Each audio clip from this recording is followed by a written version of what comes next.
You're listening to the Ask Drone U podcast. You ask, we answer your drone questions. Whether you're here to turn your passion into profit or you simply fly for fun, we're a community of learners and teachers who aspire to achieve greatness. We are Drone U. Hey everyone, and welcome to another, let's go with friendly episode of Ask Drone U. Today we've got a question. It's controversial, so all of you will like that because it's gonna spark some conversation at home. And it's important, Rob. It's an important thing to discuss, which is imagine this world, imagine this reality. You buy a drone and you have to pay for every deliverable that you create with that drone. Imagine if you had to pay a subscription fee to make a map with your drone because it was different than taking photos or video. Is it really that different? No. But what if you had to pay a subscription fee to be able to do extra services with your drone? How would that make you feel? That's what I thought. Welcome to the show. My name is Paul. I'm Rob, but aren't we already doing that? Not really. No? I mean, if you get data from your drone, don't you have to pay a subscription to a Pix4D to actually do anything with it? Well, I could use something like Open Drone Map. I don't have to use Pix4D. But I'm saying, like, what if the drone would not fly an autonomous mission without paying a service fee for that? And the service fee, so it's like Pix4D capture, right? Or it's like Litchi, or which you pay for Litchi. Or it's like drone deploy, you pay for that too. But you don't pay for the autonomous waypoints in DJI Go 4. You don't pay for it in Ground Station Pro. You can download Ground Station Pro. You can pay for the extras and whatnot, but you can still run basic mapping missions. You don't have to pay DJI to say, hey, DJI, I want to make a map of this cool building. Didn't they do something a while back already where you had to pay to be able to use the raw files from one of their cameras or something? What was that? It was like a pro level. Oh, the Cine SSD on the X7? So that's if you want to shoot raw video. Yeah. But you pay for the product and you can shoot as much raw video as you want. You're not. But it was a recurring charge annually, wasn't it? I don't remember. I don't remember either, honestly. I just wonder if it's playing devil's advocate, if this is really outside of what's kind of already happening in many respects. I mean, what it comes down to in many respects for me is it simply a business model of a particular vendor that you would have to choose to use or not use? Yeah. Now, if they're so good at what they do that they have the best option, and that's the business model that they choose to deploy, and now you're kind of stuck there, well, you could be pissed and frustrated, but is this a capitalistic society or not? I mean, what world I would argue it's actually not because of so much regulation, but that's me. That is another show for another show. Well, it would be fun to talk about. But it would. Let's get into today's question because Rob brings up a lot of really important points here, but also to kind of, hop on the back of the devil's advocate over here, which I really don't want to do figuratively or physically speaking, but to hop on the back of that argument, aren't a lot of businesses doing the subscription model? Aren't they offering a cheaper rate to acquire things on a monthly scale? So let's go ahead and hear that question before we go any deeper into what if your drone was subscription based. And I don't mean any software. I mean the drone itself. I mean if DJI would lock down the third party and so you couldn't even do autonomous missions. That is the level of what we're talking about. But let's go ahead and play that question. First, our sponsor. Are you a part of a drone team? Are you a drone service provider who's looking to scale your drone team? Well, we know that managing people, managing equipment, managing drones, and training those pilots can be extremely difficult, especially when you have numerous pilots that you're trying to train. Here at Drone U, we have seen more drone programs fail than succeed. Not programs that we have trained, but programs that have gotten training from consultants, from DSPs, and from entities that don't really have the experience. Now, how do we solve these problems? Because at the end of the day, those drone teams disappearing, companies spending money on equipment that's never fully utilized, that's going to hurt the entire drone industry if programs fail to launch. This is why Drone U built the Props program. Props was built to help make managing drone teams, training, and equipment a lot easier, because Props produces drone pilots who are different from any other school. DroneU already has that reputation, so how can we further scale this propensity? It's the Props program, because DroneU builds professional, reliable operators who practice safety. If you're a drone programmer team and you're looking for a way to figure out who is the right person to fly drones in your business, have they caught the bug? Are they struggling with the training material? Are they really getting through it? And how can I know if my pilots are proficient instead of current? Because we all know a lot of drone pilots can be current, they have their 107, but it doesn't mean that they're proficient in the operation. It doesn't mean that they can get the operation done consistently over and over again. And it doesn't mean that they pay attention to details. So how can you ensure that you're building the right drone team, that they're getting the right information? And how can you ensure that they're going to be able to perform in the field as they were trained? Well, with augmented reality scenario-based training. If you want to check it out, check out propsflightschool.com.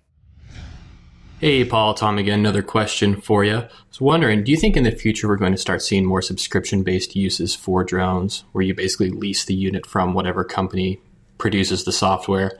Then you'll have access to their software and the drone to use. I know EagleView is starting to do this with Skydio for some of their automated inspections and damage detection. I know, was it Kaspersky is doing it too. I think Loveland Innovation is doing it as well, basically leasing you a drone to use their software. Just wonder what your thoughts are on that and what you think the future may hold. Thanks again. That's going to be fun. Tom, thank you for the question. Always appreciate you reaching out. And yeah, we love hearing from you. We'd love to hear from you as well, whether your name is Tom or not, or Bob, or Bill, or Sue, or June. Or Mahesh, or Gaurav, or Kirill. Any of y'all. Anyways, askdroneu.com. We so appreciate the questions. It's what makes the show go. And we enjoy the show. So we hope you'll send in more questions. We really do. Yeah, so a lot of times getting into something like this, it really is a function of perspective. And I almost feel like we're kind of just coming into this with two different perspectives. So what I hear him saying is that you've got a business model whereby the drone producer / manufacturer, you're not buying the drone. You're leasing the drone from the very beginning. And there's actually somebody that I need to talk to you about who's reached out to us to set up a training program for their pilots that is doing just that. But it's because it's a $10,000, $15,000 drone. And sounds like all the new American drones coming out. Yeah, and it's not any of those that I know it does, and it's another company that's that an issue for another show. Remind me to talk to you about this because we need to talk about it. But that's exactly what they're doing is they're leasing the drone, and then it goes and it does all the things it's been built to do. But this is a very specialized use of the drone. The drone that you're talking about is the COVID-19 drone, right? The one that goes in and blasts the whole place. That's one of the things that it does. Yes. Gotcha. Yeah. No, see, in that case, I feel like I'm not. And I sound like such a millennial here, so just let me play the role for a second, okay, and then I'll drop it off. But I feel like such a millennial because I'm like, well, that doesn't offend me, Rob. That's hilarious. Okay. We don't want to offend you. No, it's a safe place. I know, I hate that too. But in that particular instance where you have such a specialized aircraft doing a specialized job, I don't know. I would still say the businessman in me would want to own the aircraft, but I understand that particular context. The context that we're talking about here is, imagine I've got a Mavic 2 Pro right there, 8 feet from me, right? Imagine if I wanted to do a roof inspection with that drone and let's say EagleView. I'm not having to pay a subscription to EagleView, right? That is a given, right? If I want to use a processor like EagleView, okay, I'm going to pay for that. That is an added cost that we are used to bearing, okay? What I'm talking about is if I had to pay DJI to be able to unlock the SDK for EagleView's acquisition flight plan to communicate with the aircraft and say, go fly this. That's what we're talking about. Understand. And so a couple of points that I would make with that. I think for me, one of the primary issues is, did I know that up front before I purchased the drone? Yeah. So if I knew that and made the decision to purchase it and move forward with that option from the beginning, well, then that's on me. But if they change that midstream after I've already purchased the drone, well, then I would probably have a problem with that. That is a very important point because that is also what we're talking about here in regards to a particular manufacturer, which we are not going to name. I would also like to make it clear that what I just mentioned in the example is not what DJI is doing, okay? Right. We are aware that a manufacturer in America is planning on using an existing aircraft to now be subscription in order to perform certain jobs. And we saw the example of this last week, and we were kind of like, shake my head. I, as a millennial, was offended, okay? I'm not, well, I look at it like this, right? It's like if you buy a circular saw and now you have to pay for 10,000 spins, but you can get the full package at unlimited spins. Right? Why is DeWalt going to limit my number of spins? That's why I understand the argument in the question of, hey, it's kind of like what the Supreme Court already said about this issue too. If you purchase a product, you cannot take features away from it. So I would warn the manufacturer who's planning this, might be important to do some research. Like Tesla does? Isn't Yikes. that something that Aren't we they supposed do? to talk positively about our clients? Oh, come on. Yeah, true. Anyways, that I'm just stating the facts, but I would one thing about a Tesla, I would never buy a Tesla because I want a physical key. If I'm driving out in some super rural area that has like no cell phone service, like I just want a physical key. Elon, please make a key and I'll buy all the Teslas. Seriously. all of them. Wow. Well, I mean, you got to be able to compare them, right? I'm just kidding. and so again, Tom brings up a great point. I think clearly the answer is yes. We're already seeing it. He mentions a couple of examples in his question. There's others that we are aware of, whether it be considered a lease, whether it be considered as a subscription model. In some respects, you could put them into the same bucket. But we all know that is a major part of our economy nowadays. In fact, there have been apps and so forth created to help people realize what subscriptions they're paying for, right? To help you not pay for things that you're not using. So it's just a part of our economy now. And it's a great business model. I mean, duh. We kind of are using it. There are benefits for people who are attempting to break into new verticals and try things. I get that. I do get that. But I also understand the flip side of the coin. I think that you really hit the nail on the head, that if you buy the aircraft not knowing that you're going to have to pay a subscription to unlock certain features of said aircraft, then that's on you.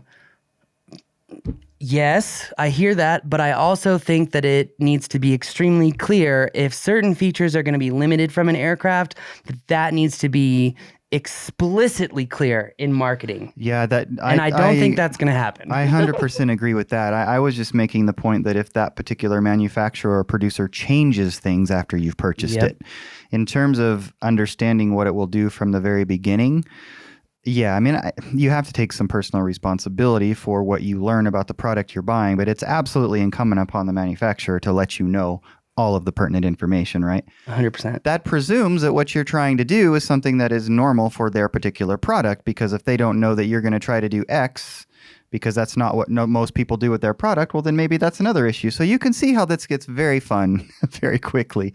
But I think in the end, it's pretty straightforward. I don't know. Subscriptions are here to stay. That's the bottom line. Hey, look at Disney.